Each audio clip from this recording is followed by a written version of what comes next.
I'm Stephanie Ihnow. I'm from the University of Florida in Gainesville. I'm a pediatric orthopedic surgeon, and I'm excited to be here with Dr. Suken Shah, incoming president of the Scoliosis Research Society, here with the Scoliosis Dialogues podcast.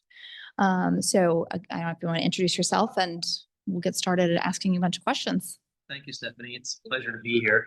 And I would start by saying my name is Suken Shah. I'm from Wilmington, Delaware. I practice pediatric orthopedic surgery and spine surgery at Nemours Children's Hospital. And I've been there for almost 25 years. Wow. That's great. So can you tell us a little bit about who you are, where you're from, and then kind of tell us about your whole entire life history in 3 minutes? Well, I was born in Philadelphia, and I've stayed on the East Coast most of my life. I went to college and med school in the area, and I became interested in orthopedics sort of serendipitously. I went to medical school thinking I would be a CT surgeon. And after the first year, I received a scholarship for summer research project. And there were two competing labs. One was an orthopedic lab. The other was a CT surgery lab where they were doing this really cool stuff, like putting latissimus dorsi muscle on cardiac muscle in goats and revascularizing, and I thought that was really great. But I had the orthopedic interview first, and Dr. Rocky Twan, who's still at the NIH now, gave me the job on the spot. So I had an important decision to make. Bird in the hand, or go to the next interview, which I knew was going to be really competitive. I took the ortho job. Okay. And I met orthopedic residents who were in the lab. I met researchers who were engaged in orthopedics, and I was hooked. They were happy. They were great role models, and it was a really successful summer for me. I later came to find out that most people doing CT surgery, especially in adults, are miserable, and the training is much harder. And so you look back at pivotal decisions that you don't know how important they might be later in life, and I would say that that was a path that I'm very happy turned out well. Very serendipitous, but it sounds like it was in your best interest in the end. Absolutely. Very good. So, so where you gave us about a little bit of your training, who were some of your early mentors? Early mentors. I'm a pediatric orthopedic surgeon because of Peter Pizzatilla. He was at Jefferson at the time I was a resident, and the program at Jefferson is fantastic. You're exposed to everything in orthopedics, total joint replacement, sports, spine surgery is very strong. But what Dr. Pizzatilla was doing with kids was really interesting to me. And then I did a rotation more formally at Alfred I. DuPont Institute at the time, which is now Nemours. And that really was formative for me to pursue a fellowship in pediatric orthopedic surgery. I was interested in everything. Peds really got me hooked by the time I was a PGY 3 or 4.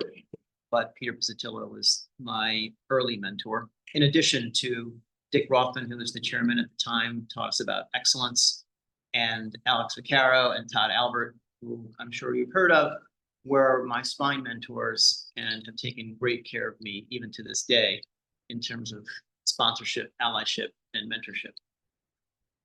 Outside of Jefferson, I would have to say that my next few bosses, like Richard Bowen and Will McKenzie, have been fantastic mentors for me. Richard showed us the value of work ethic and being completely devoted to the care of children as a mission or purpose in life. And Will McKenzie taught me a lot about how to conduct yourself and how to be a leader.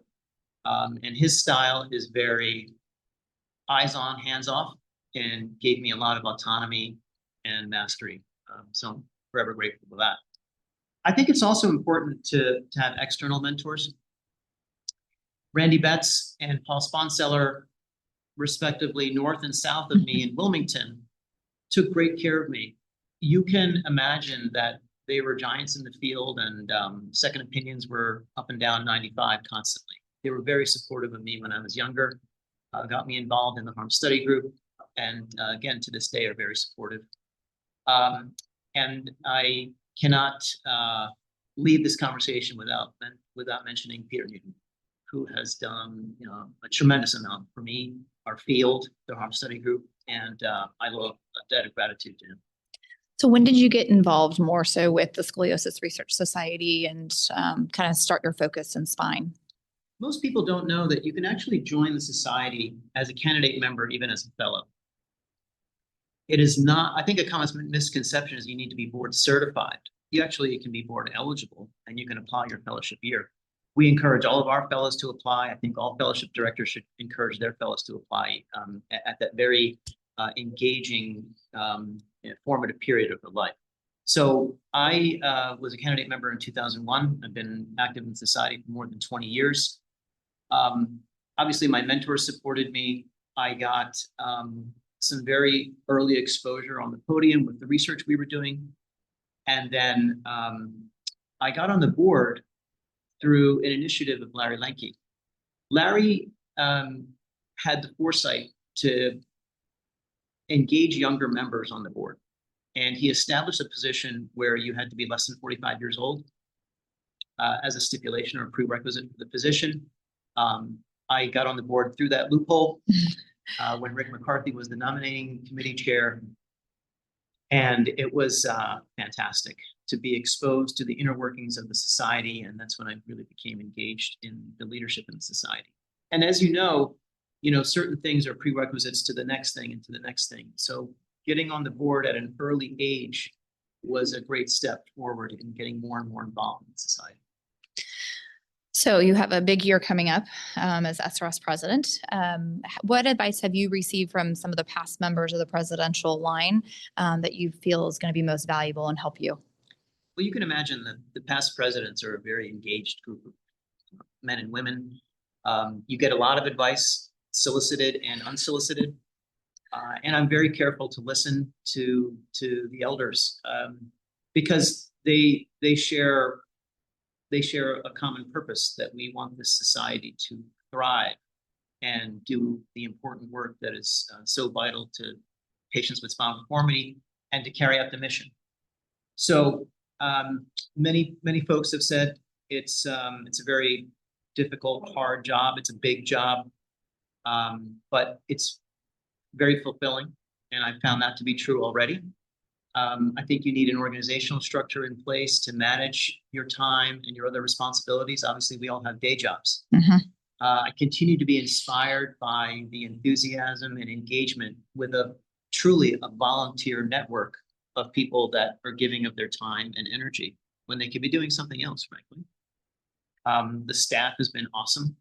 I think we can only do what we do with the support of the SRS staff under Ashton's leadership. But the advice in general has been what you would expect. Do the work, stay involved, delegate properly, trust and verify, and it'll be a great ride. So what are some of your big goals, or what are you most excited about this year as SRS President? I would say that we have some really important initiatives. And if you like, we can sort of talk about that. I think that our future as a society depends on our members, depends on our educational mission, our communication mission, and our middle name, our research mission. We have really talented people on the board in terms of council chairs who will oversee the committees, and that's really where the work is getting done. So we have charges or tasks that we'd like the committees to work on, and they're all arranged in several different themes under those missions. We also have to think about our future and who we collaborate with. There's a lot of spine content going around. There's a lot of meetings. There's a growing number of neurosurgeons doing spinal research. There's a lot of new technology, enabling technology. We just had this great symposium on AI. So who do we partner with? Should we have a structure by which we evaluate those partners? And how do we make this a very collaborative relationship? We've also taken a very proactive posture with our industry partners. They're very important to our success financially. And we need to be engaged with them, understand what they would like from our membership. And we would like to give them what they need to succeed with our organization as well. And then thirdly, are we providing value to our membership? Obviously, we have our meetings, we have podcasts, we have some webinars, we have the journal. We're providing a lot of education. Is that what our members need? If not, what else do our members need? And we want to address those concerns. We have an important strategic planning meeting coming up in the spring, where we will set the agenda beforehand, have some pre-work, but really get into the weeds about where we want to be now and in 5 years, 10 years. And those strategic planning meetings in the past have paid off brilliantly in terms of setting goals and achieving those outcomes. So you brought up a lot of topics right there and a lot of points. I have a lot of follow-up questions for those. First of all, the committees, I mean, I don't think people understand how many committees there really are in the Scoliosis Research Society. Of all the ones that you have served on in the past, what was your favorite committee? Education. I feel I provide a lot of value in terms of education, and the education committee allows you to be involved in the planning of everything from the annual meeting to IMAST to webinars and different courses even. So I've learned a lot from that process, and that also gave me the skills to do a good job as Education Council Chair, which then oversees committees like Program and IMAST and Education and CME and so forth. So I really loved doing it, and I love paying that forward, and I love being involved even to this day. Yesterday at Committee Day, I attended Program, I attended Education, I attended IMAST just to see if I could still offer any value in terms of advice or counsel. And then on the side of artificial intelligence, it is a really big thing. And yeah, we've had a lot of talks about it already so far in just the less than 24 hours that this meeting has been going on. But what do you see as the best current roles for AI in our practice? And where do you think we should focus our future endeavors? Well, there's a lot there. It's here and now, and it will be forever in the future.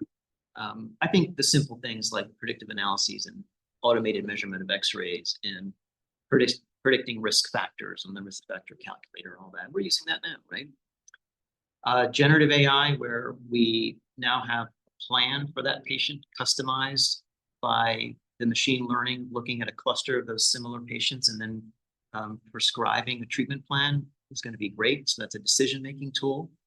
And then when we do agentic or more generative AI, where it's actually helping us execute the treatment and taking enabling technologies to the next level, where we can possess almost superhuman qualities and do things that we've never done before with a complication profile that's going to be much safer.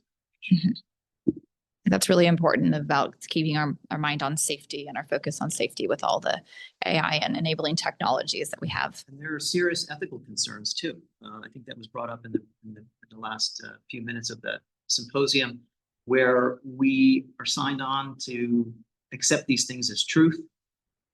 Some of these agents are going to be mimicking humans, and that's where it gets really tricky. So you talked about the strategic planning meeting that you're having in the spring. So where do you see the SRS in the next 5 to 10 years in regards to research, education, and advocacy? Well, true to our mission, we want to be the go-to place for all things spinal deformity: education, research, communication, advocacy.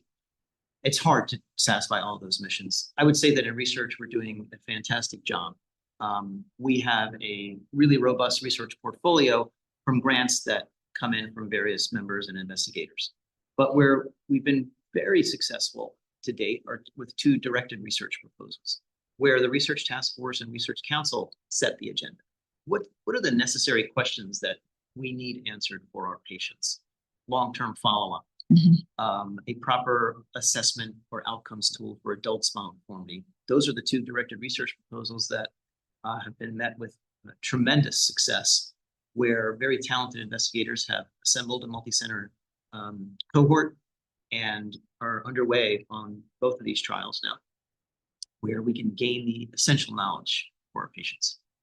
Education, we've done a great job, but now there are different methods of delivering that education. Where do we go digitally? Where do we go with interactive education? How can we customize the learner's pathway at the annual meeting so that they can take the best back to their patients? It's not just important for CME, but it's important for what you're going to do when you go back to work on Monday. Very good. So, yeah, we're here in Charlotte this year. Next year, the annual meeting's in Sydney, Australia. Can you talk to us a little bit about the meeting, the vision, and what you're excited about next year? Well, you can imagine the meeting in Sydney, we're really excited about. Many people have dreamt about going to Australia, and I hope that all the members consider coming to the annual meeting next October in Sydney. The theme for that meeting is going to be bridges and transitions, and I would say that's sort of the theme for this next year as president. And it has some very literal and figurative meanings. Obviously, the meeting is going to be right in Sydney Harbor. So you'll be looking at the Sydney Harbor Bridge, and you take a short walk after that, and you'll see this magnificent, iconic opera house.